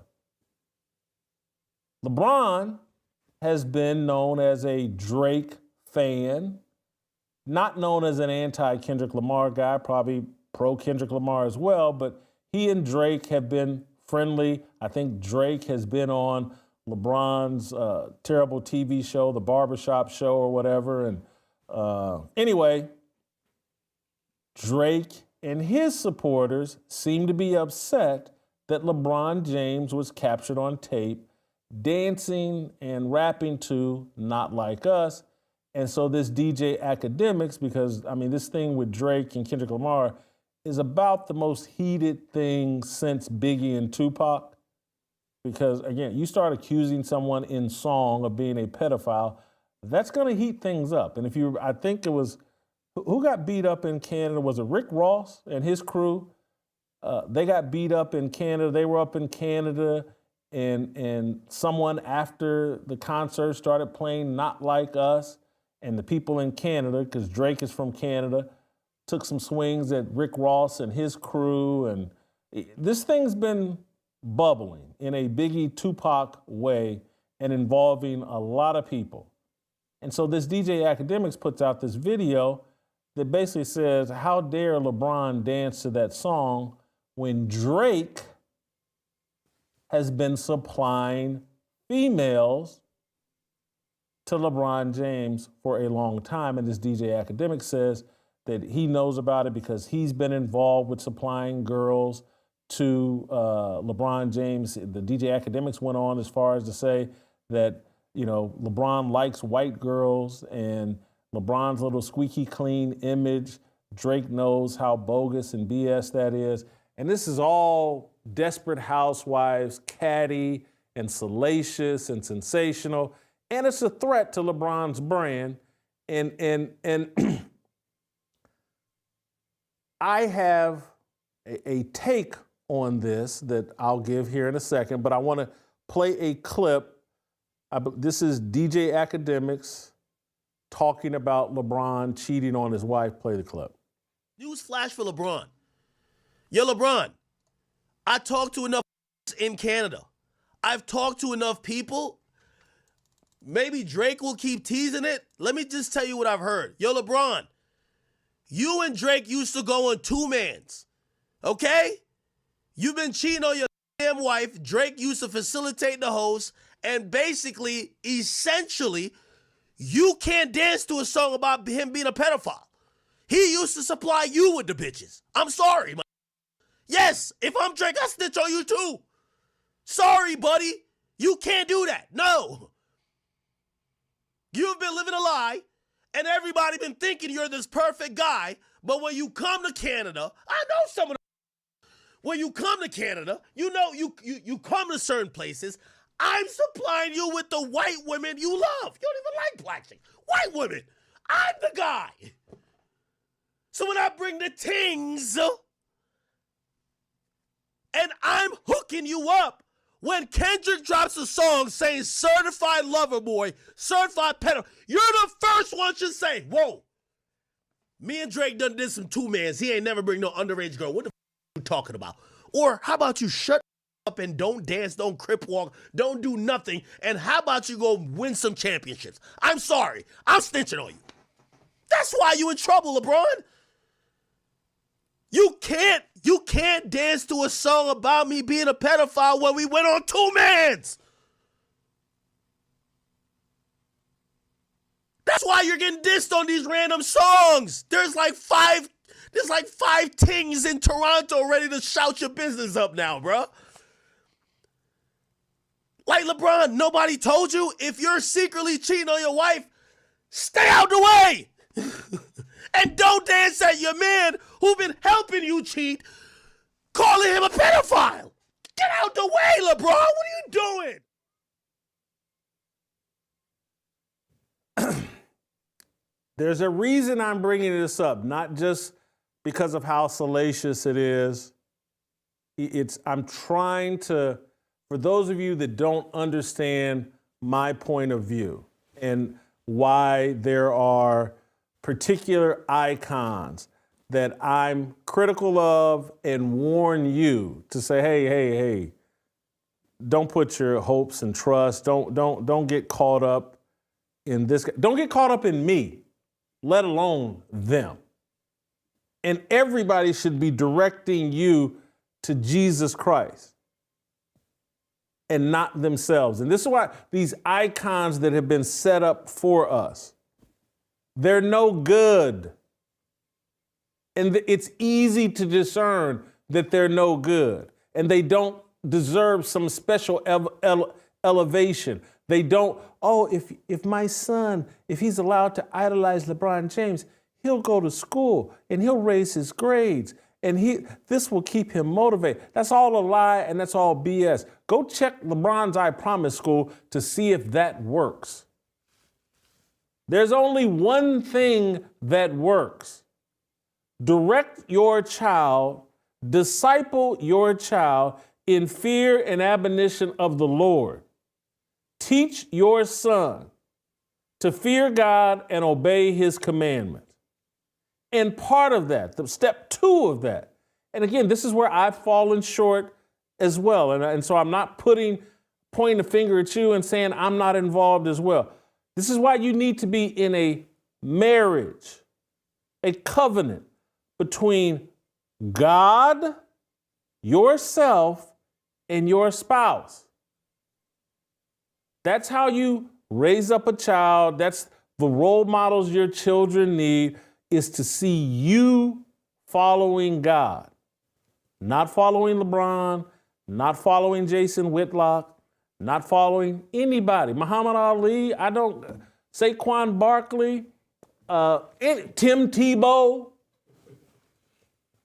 Your kid needs to see you following God and loving his mother, your wife, the way God loves the church. That's what your child needs to see. His GPA will rise. He'll be less likely to be incarcerated. He'll pull his pants up. He will think and look at his body and say, hey, you know what? My father who follows God and loves my mother the way Christ loves the church, I have so much respect for them and the sacrifices that they made. He'll look at his body and say, you know what? Man, God made me perfectly. I'm not going to cover my body up in tattoos. Why would I be trying to change up how God made me? You know what? I'm going to get in this Bible and say, oh, this is what a man is. I'm a man. These are my expectations. This is what I'm supposed to do. Your child won't be sitting around with his finger in the air waiting for social media to tell him whether he's a man or a woman, or how he's supposed to behave, or what he's supposed to do. And so let me get to my direct point about LeBron James. I don't know LeBron James's personal life, have never been interested in it. Don't really have a comment on it. What I can tell you from a common sense, 57 years on this planet, what it has taught me is that when you're a man of great wealth, great fame, and limitless options, if you're not publicly proclaiming your faith and pointing everybody to Jesus Christ as often as you can, I tend to turn a little side eye and go, that man ain't to be trusted. Because any man that's lived longer than 5 minutes, 5 months, 5 weeks, 5 years, will figure out that, like, oh boy, I'm so foul and I'm so controlled by my penis that if I don't submit to Jesus Christ, I have no chance of surviving all this temptation that's out here for me. And so when I look at LeBron and I see so many athletes now, it's become very, very popular for people after games, when they get a microphone, to shout out Jesus Christ. Some of these guys are super sincere. Some of them, who knows? What I can say about them, and what I tend to go, is like, well, at least they're in the fight. They know how weak they are, and so they're sending out a smoke signal to everybody. Hey, I'm in this fight. I got all this fame, and they're paying me money when I'm in college, and all these girls are coming at me, and now I'm in the NBA, and I'm in the pros, and I got all this money, and my DMs are on fire. And my stupid, irresponsible penis is telling me, go hunt. Go get it, big dog. It's out there for you. And the only person that can save you is Jesus Christ. It's the only one that can talk any sense into your male lust. And so when I hear these guys, and I'm not even sure if they know what they're doing. It's just a reaction, like when you understand the importance and just how weak you are, that you just shout, hey, I want to let everybody know I'm a Christian, I'm a Christian, I'm a Christian. It's a smoke signal. Don't get in my DMs. Hold me to a standard. Ladies, there's a way I want to be treated. I want to be treated like a Christian. Help me out here. It's a hard struggle. I'm on these social media apps just like you. I'm seeing these bikini pictures just like you and everybody else. I know how often a man thinks about sex. And that's why I got to keep thinking about God constantly. And I want you to help me. And that's why I look at LeBron and I just never see him. I've never seen him talk about God in an authentic way. And that's always made me say, yeah, he's out here doing what all these other celebs are doing. And so the DJ academics is speaking slang. Some of you are like, he goes on 2-mans with Drake. I believe he's saying that he and Drake bang the same woman at the same time, or bang 2 or 3 women at the same time. That's what he's arguing. And based on LeBron's lack of relationship with our Lord and Savior, well, of course he is. He's out in LA, and those opportunities are available to him. And he and Drake think that they're special and think that they're blessing these women and blessing themselves. I wish TJ were here or Virgil, but I'm trying to, who was it that had 1,000 concubines or 100,000 concubines? And because the Bible tells you all this stuff. Y'all act like Solomon. That's who I thought it was. But Solomon, yeah, he's the wisest man. The wisest man. Got the most concubines. So that's someone God's blessed with incredible wisdom, but like a lot of us, no self-control. And so he's just out there with concubines, sticking it wherever he can. That's man's nature. And that's why he needs a savior to submit to and follow to, and needs to let everybody know, I'm trying to conquer these demons that come along with all this wealth. So it's like y'all think Elon Musk is the richest man on the planet. The Bible's already told you it's Solomon. And that no one will ever be richer than Solomon. And here's the problems he was afflicted with from all that wealth and all that fame and all that attention. These thousands of concubines and a bunch of wives and all this other trying to sexually pleasure himself. So all these guys have this issue and have this problem. They all do. Some, and it's like in Hollywood, it's illegal for you to call in Jesus Christ for help. They want you very secular. And so the closest you can get to it is Denzel Washington, who will pretend to be a cultural Christian, lightweight Christian, Christian light. And he'll pretend like he's fighting those demons. But not really. No one out there in the entertainment world, the Hollywood world, in the world that's controlled by money and power and how much materialism can I collect? There's no restraint there. That world wants you to live like Solomon, wants you to have 1,000 concubines. They want you sexually compromised. They want your secrets. They want you saying, ain't no party like a Diddy party. They got you. And so this isn't me beating up on LeBron James or trying to be unfair to LeBron James. I hope LeBron James sees this and says, oh, Whitlock is saying there's someone that will help me not be controlled by my penis. And to not look around and say, well, dang, everybody in the NBA is just like me and they're controlled by their penis. Everybody out here in Hollywood is just like me. They're controlled by their penis. And I think, well, that must be the normal thing to do. I'm going to share a story because I don't want to distance myself from LeBron and act like I'm better than LeBron because I used to be 40, believe it or not, 17 years ago, just like LeBron. And 10 years before that, I was, 30. And I'll never forget So I don't know how old, 2010, how many years ago was that? 14 years ago, 15 years ago? I think it was 2010 is when early 2000s. I'm out in LA and I'm driving down, holy cow, what's the road? Wilshire.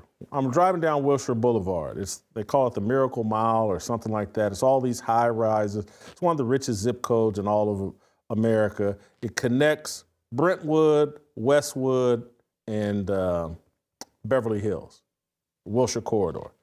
So you're driving down there, and it's very scenic, and you just got to do the drive. And I'll never forget, I was listening to, I think, Jamie Foxx on Sirius XM radio. And Jamie Foxx, who was someone that, you know, I don't like to use this word, but it's the only word I can think of at the moment, whereas I idolized Jamie Foxx at that time.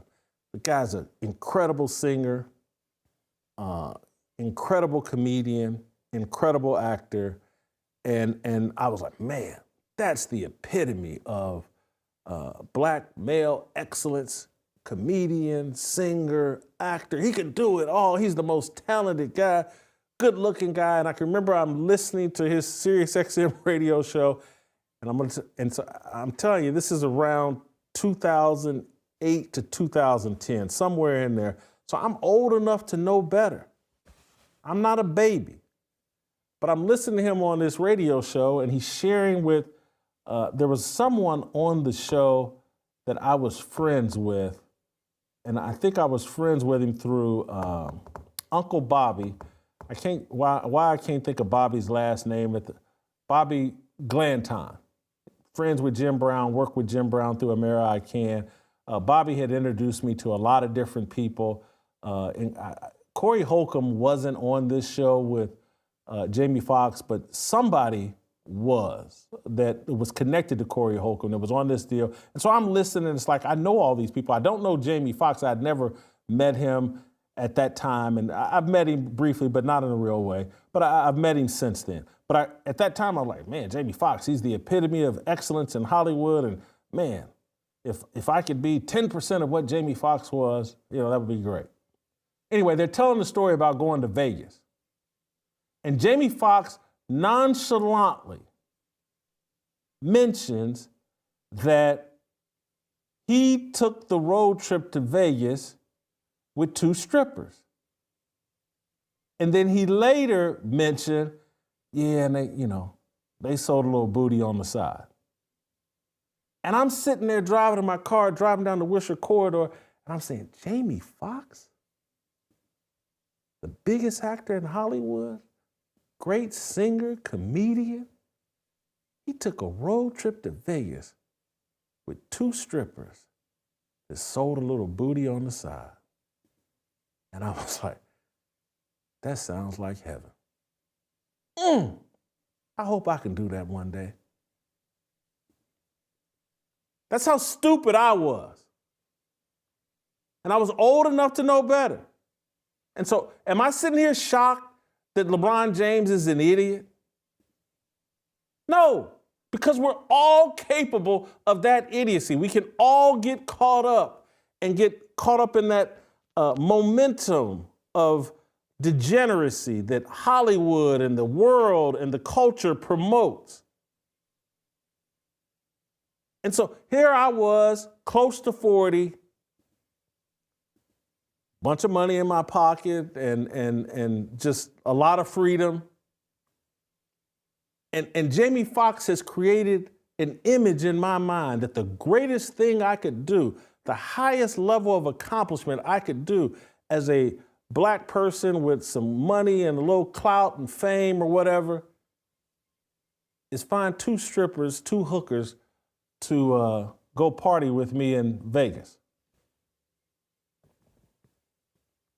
And, compared to LeBron, I'm nearly a rocket scientist. Compared to LeBron, that's not a statement about how smart I am. It's a statement about how stupid LeBron is. He's an athlete. But even though I think I'm smarter than LeBron James, I'm just as dumb. And it wasn't until years later that I snapped out of it. It was like, holy cow, do I need a savior? Do I need to submit? And so I'm hoping LeBron hears this because, and says, hey, bro, you got to snap out of this. All of this sexual deviance, all of this, again, when I hear anybody at 40 or 50 or even 35 that's on board with rap music at this point, it's so vile and degenerate. It tells on you. So when I see LeBron posting videos and he knows every rap song, he's telling you how his heart is tuned. Because if you can listen to that rap music, how sexualized it is, how depraved it is, and you know every song and you can rap it and blah, blah, blah, you're telling on yourself. So I don't need DJ Academics to tell me what LeBron is off into. LeBron's wife don't need DJ Academics to squill on LeBron. Just listen to who he runs around with. Listen to who his friends are. They're rappers. They're other sexual degenerates. They're other sexually compromised people. So people are upset, oh, this DJ Academic, he done snitched on LeBron. He ain't snitched on LeBron. LeBron tells on himself, and all of us tell on ourselves every day. Because if we're not crying out, I need a savior, I need a savior, I need Jesus Christ, we're letting everybody know we don't want to be saved. We love this degeneracy that we are free to engage in. That's my take on LeBron and DJ Academics. He's done nothing. LeBron's told on himself. Anybody with an ounce of wisdom could see that, hey, LeBron's got one of them Hollywood marriages. And there are men that'll be watching this and be like, yeah, he should. And trust me, I used to think that way too. There's a column I wrote for Fox Sports. It was a joke column. It was humor, but it spoke from my point of view. There was like, hey man, if a man makes this much money, he should be allowed this much sexual freedom. I wrote that in a column. Like, yeah, he should be able to, his woman should just be cool with him taking half dozen road trips to Vegas or Costa Rica or somewhere and doing whatever the hell he wants, and she shouldn't question anything about it. I used to think all them same ignorant, stupid thoughts. Let me stop there. We'll see if tomorrow, if Anthony, Virgil, Kevin, if these guys want to touch any of that, would love they may give a more biblically sound explanation that I've given, but I just wanted to put that on the table for you all to give you guys something to think about, give you a inspiration to know that, hey, you need to submit, because if you keep going about things your way, you're going to fall and fall and fall and fall even harder and destroy your life, destroy your kids' life, destroy. I don't know, I'm gonna keep going on, but I just, when I went to Vegas over Christmas holiday to participate in Kirk and Susie Mae's wedding, and I tried to share with it, this is it was a remarriage after 50 years, renewing their vows. And I've been a front row witness to the last 30 years of their marriage. And I've seen all the fruit that it has borne them. And I've seen that, like, holy cow, was this struggle they went through, was it worth it? Hell yes. Look at these kids, look at these grandkids, look at this, look what they produced in this marriage. And I don't want you all to miss that. And many of you men, you jeopardize it by thinking, I got to serve my penis as often as possible in anything he wants. It's a mistake. It's going to cost you everything. It's going to damage your children, your grandchildren. It's going to damage the last 25, 30 years of your life. Because if you stick with it, the rewards are so overwhelming and are going to make that last 30 years on this earth a place where you can really focus in and enjoy your pursuit of holiness so that you can spend an eternity with your Lord and Savior. You screw it up now, and them last 30 years, you'll be playing makeup for all this idiocy you did because you had no discipline, your ego was out of control, you had no self-awareness, you weren't investing in the covenant that God gave you that allows you to pursue holiness so that you're prepared to spend eternity with Him. Now I think I'm done. We'll bring on Shemeka Michelle. We'll talk about Carrie Underwood singing at Trump's inauguration. Next.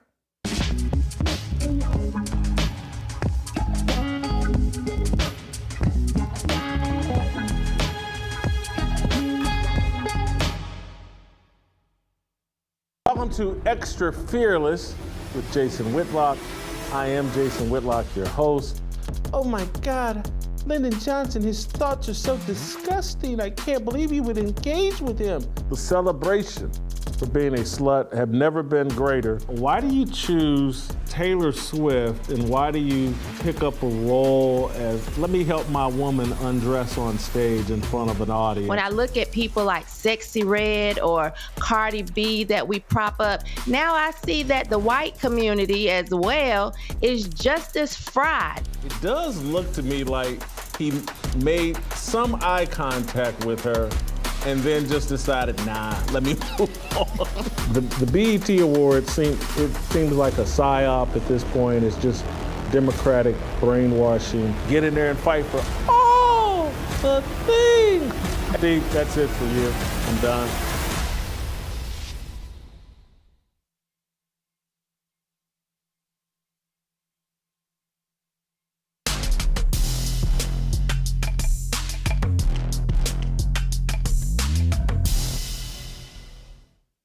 All right, welcome back. Shemeka, I want to talk to you about Carrie Underwood singing at the inauguration. Hold on. What are you wearing? It's a sweater with a hood. Oh. Yeah. I thought it was something out of like a plantation movie from the 1920s.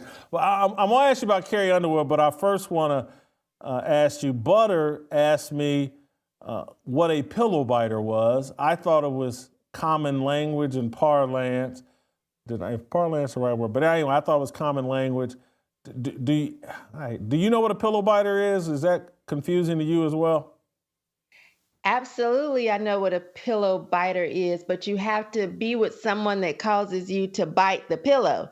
And so when Butter asked, I just said to myself, oh, Butter's never, made anyone bite the pillow.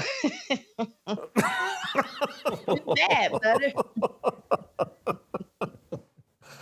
Well, there is another definition of pillow biter that, it had some guy in a story or a famous story or whatever said he bit the pillow having reluctant gay sex, and that's where the whole pillow biter thing came from. Anyway, you can look it up. TJ Moe says even he knew what a pillow biter was, and TJ Moe is about the most righteous man that I know who knows virtually nothing about any of that, but even he knows. I think isn't it a good thing I don't know what it is, though? I'm not sure I get what the angle is. Because there is a heterosexual version of pillow biter as well. It's somebody bragging like, yeah, I made her bite the pillow.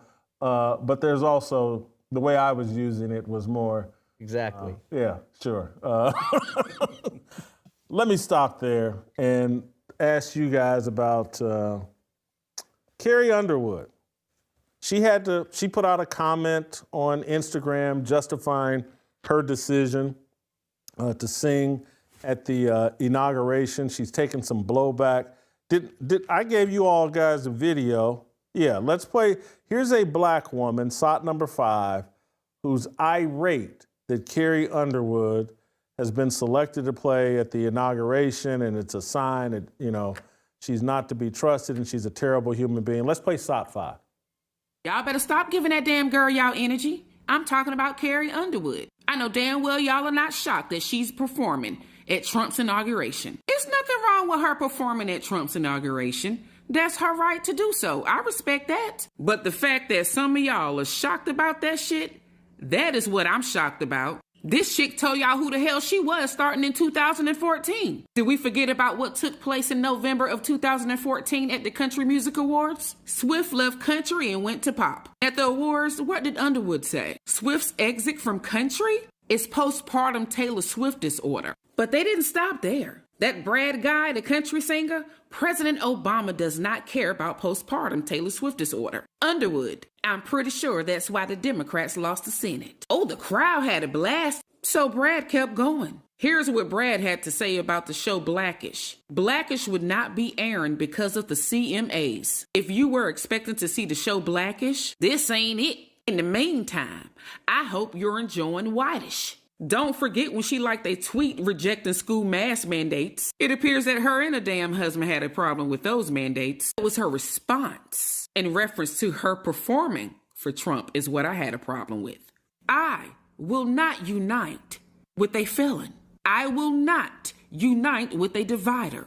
And I damn sure won't unite with a man who was found liable for essaying a woman. Amongst other disgusting things he has said about his daughter and a 10-year-old little girl. I will not unite with a man in the Republican Party that are allowing right now in this country women to die because of their abortion laws, thanks to Trump and his Supreme Court justices. Feel free to ask Amanda in Texas what the hell I'm talking about. Unfortunately, we can't ask these two women here because they're no longer on this earth. They died after experiencing delay in receiving care for miscarriages, not abortions, miscarriages. So clearly, Carrie Underwood must be new here. We will not unite. That's it.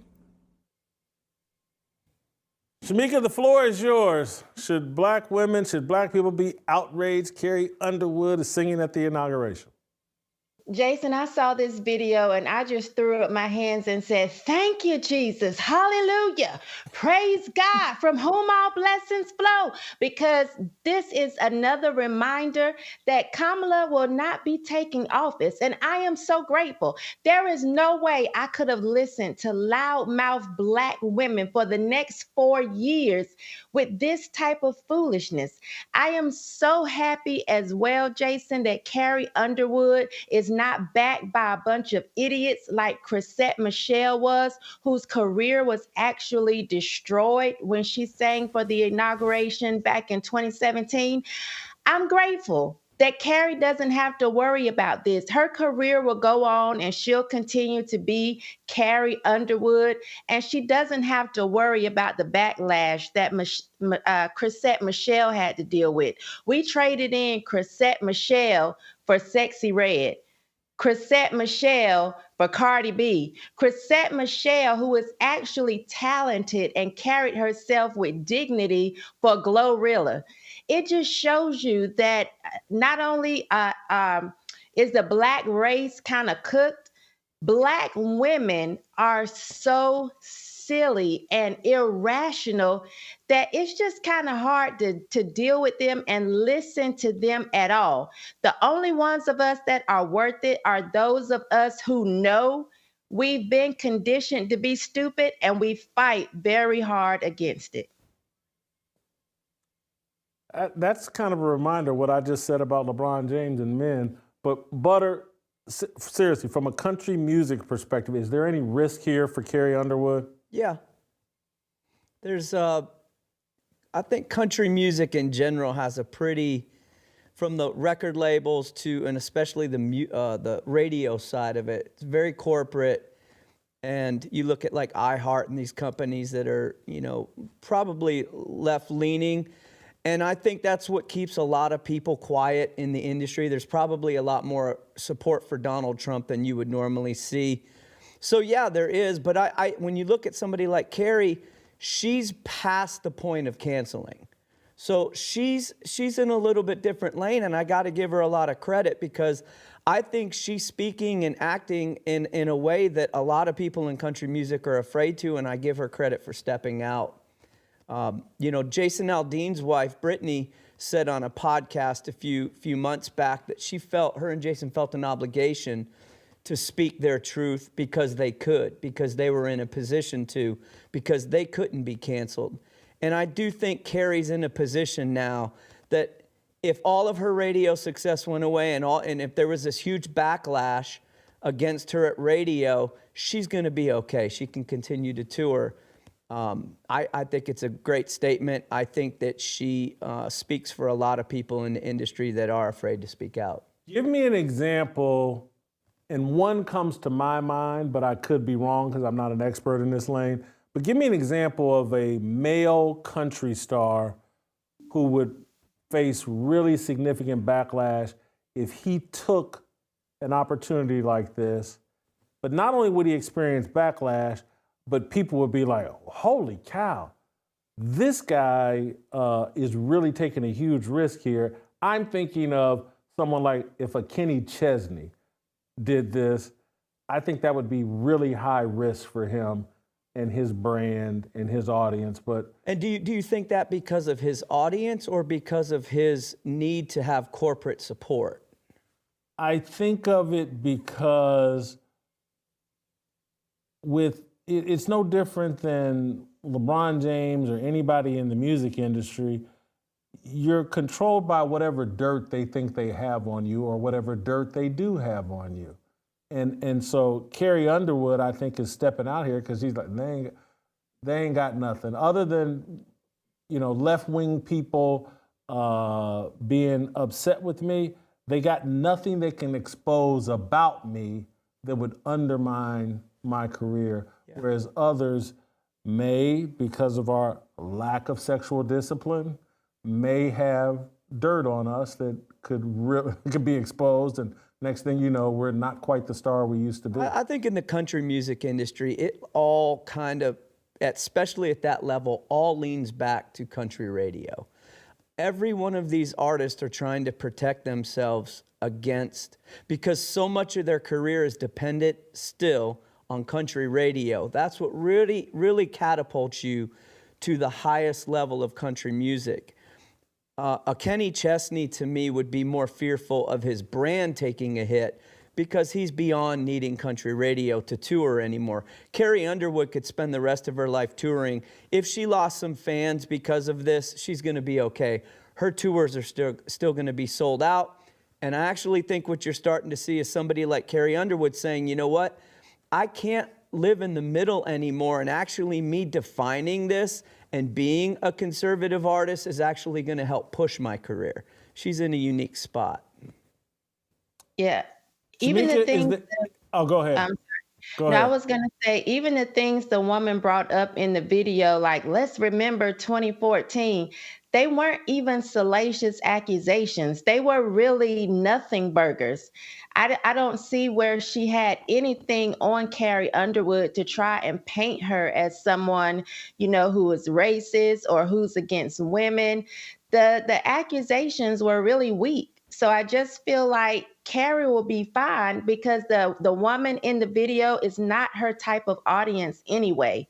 I just don't think it will have the effect as it did on Chrisette Michele, because we saw the backlash the HBCU band got because they were invited to the inauguration. This was all Black people upset and mad over nothing, simply because they have failed to do the research and get the information that's out here to realize that a lot of what mainstream media has put out about Trump over the years is not accurate.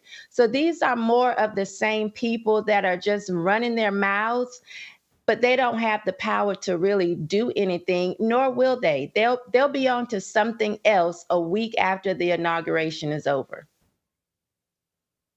Let me ask you this, Shemeka. who in the black music world could participate in the inauguration in a way that would make a huge splash, make a lot of news?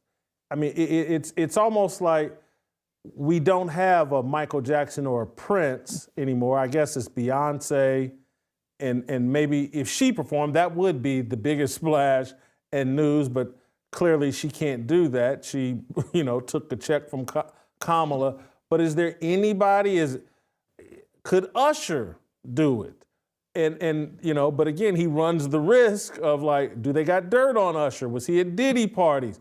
Is there everybody in the R&B lane / and I really don't include the hip hop guys because hip hop just wouldn't fit with the inauguration in my view, but is there anybody? R. Kelly's in jail. He can't do it, although maybe they would give him an ankle bracelet and he could do it. Who knows? Who knows? But is there anybody? Yeah. Is there anybody that could do?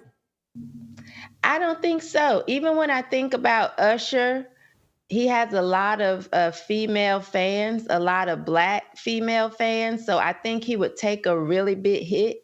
We actually saw Usher backpedal already just when he said, "Oh, I'm not really into politics."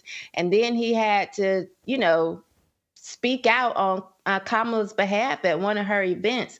So there's no one really coming to mind right off that I think could actually do it and not face a lot of criticism. I think it's safer for white artists at this point. You would have to be someone like Kanye West who just doesn't care. And I feel like we don't have anybody that's quite at that level. Kanye is in a class all by himself. Well, it also speaks, Butter's argument is hey, Carrie Underwood can still make money regardless of what the backlash is. They're R&B artists. I've been to a few Usher concerts. I've been to a lot of R&B concerts. And one thing and I'm saying this in all seriousness, Usher and R. Kelly and all these R&B guys figured out a long time ago. And I've said this for years. This isn't something new I'm making up. I've just been to so many of their concerts. I've seen it in real life. Their base, and I'm not joking, I'm not saying this to be provocative, but their base is the overweight black woman. I've been to the concerts and I've seen them. They'll be singing some incredible love song and they'll bring someone up on stage. And there will be some 5'7", 130-pound woman built like a brick house that's right there and they could bring it, but no, give me that 5'3", 260-pounder, bring her on up here on stage, and I'm gonna sing to her oh, baby, I just blah, blah, blah, blah, blah.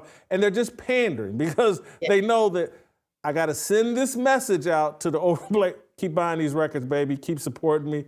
You got a shot. When I come to town, I may pull you up out of the audience, may pull you backstage. It's all part of a gimmick. They knew who their base is. And so it's if Usher were to do something with Trump, that overweight black woman that's been buying his music and fantasizing about Usher, that all dries up. And so they don't see a financial path if they take that risk. Because now I'm even thinking about, let's say a Lionel Richie wanted to, because trust me, in my opinion, Lionel Richie ain't got no problem with Donald Trump. But he can't go out there and do that performance and still go out and fill up little 3,000 and 4,000 venue spots for Lionel Richie to do concerts anymore. He's running off his base. He can't do it. And so then I started thinking about, well, what about a Bruno Mars? Couldn't Bruno Mars do this? And that would be a big deal if Bruno Mars sung at Trump's inauguration. Couldn't Justin Timberlake? If he sung at Trump, that would be a really big deal.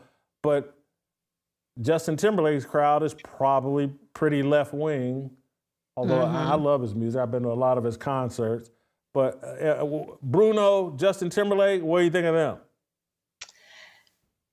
Bruno Mars, maybe, and Justin Timberlake, I was never a big fan. I do like his music, but I don't know how much of a hit it would take because I just don't really know his fan base like that. Maybe, I don't know if it would be a big deal though, because Justin is I would say he's a little bit outdated maybe. I don't know. Maybe his fans have grown with him like, I've grown with New Edition. I try to be at every New Edition concert I can. I just don't know about Justin. But I think Bruno Mars, he could do it and still be able to hold on to his fan base. I don't think it's probably a lot of the big mamas because we do have, I think Black culture has an allegiance to big mamas of all ages. It's like you get, you have to pledge allegiance to the big mamas of America. You have to. And so I agree. I posted a picture over the weekend and I didn't even say anything about the people in the picture. Yes, you did. That was intentional. You didn't say, but picture says 1,000 words. Right. So the picture spoke for itself, but I didn't say anything. But my daughter said an implied insult is still an insult. So, I saw a couple people, come to the big mama's rescue as if they really had to take up for her. And look at what she had on, Jason. And that was from the back. From the front, her entire stomach was out. And it's like, nobody could say anything because there's a big mama allegiance. And that's just what it is. There certainly is. And I'm sorry I'm going to this level, but I've already mentioned it, I think, last week. Part of that allegiance to the big mama deal as it relates to a lot of men. I'm just telling you, Big Mama was the first person to give them some at age 13 or 14. That's just the facts. That's just the facts. I've seen it with my own eyes. I don't want to go this far, but sometimes I'm too transparent. I gotta be. I've seen it with my own eyes. I've seen it with my own eyes. I'll just say that. I'm gonna leave names out of it, but I can go into detail. Butter, you had something to say about Bruno or Justin Timberlake? Well, I mean, you look at Justin Timberlake moved right here to Nashville. Basically, he moved. So I think Justin's probably a little more aligned with where Donald Trump and this whole thing is. Just speaks to Carrie Underwood. You talk about people stepping up and being the voice. I got to give her a lot of credit in this situation. She didn't care what the backlash is going to be, and I'm there for it. All right. I've gone longer than I anticipated. Thank you, guys. Great job. We'll play some tomorrow, and we'll see you tomorrow.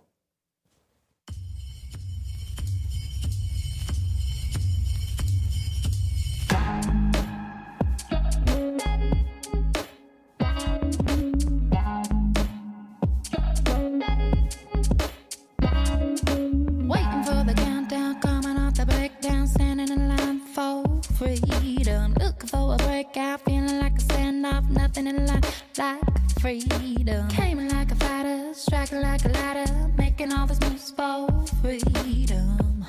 I want freedom. No negotiation, my sister, no relation, we all just wanna have freedom. Sitting on a corner, never been alone, I'm breaking my back for freedom. Blessed, we are living, get back, we are receiving, all deceiving, we all wanna be free. We want freedom. I wanna be, I wanna be, I wanna be, I want.